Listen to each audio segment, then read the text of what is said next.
Moi! Tänään jatkuu sitten hyrräharjoitukset.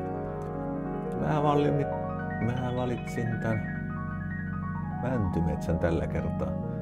Tässä on näkyvissä se ehkä yksi aine, jota kerrotaan, kun mä en pahemmin onnistu kolaroimaan virtuaalihyrrää.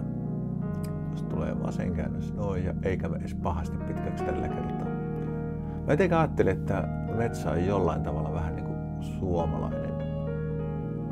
Tuosta voisi oikeastikin kokeilla joskus, jos saisi semmoisen sineronen tai tämmöisen, missä on ne lavat on suojattu pahimmilta puhdiskulta. Vaikka ei nyt montaa euroa maksa tietenkään. Tossa vaihtuu kierros, nyt lähti toiselle kierrokselle. Toi kumpu on aina ollut aika paha kohta, kun se meinaa melkein väkisin ottaa jalat kiinni tuohon nurmikkoon. Ja ajatellut, että jos rakentaa saman roneen, siihen voisi laittaa semmoiset sukset alle. Ei tarvitse tätäkään asiaa murehtia. Ensimmäinen suomalainen suksidrone.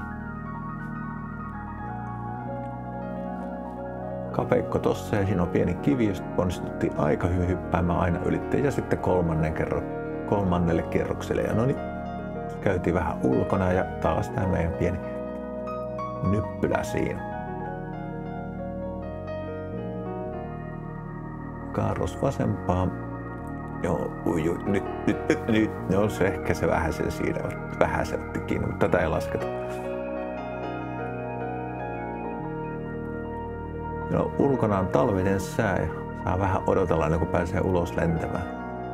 Tuolta tulee kierros täyteen noin. Ja tämä oli siinä. Kiva kun kävitte ja nähdään kohta uudelleen. Moi!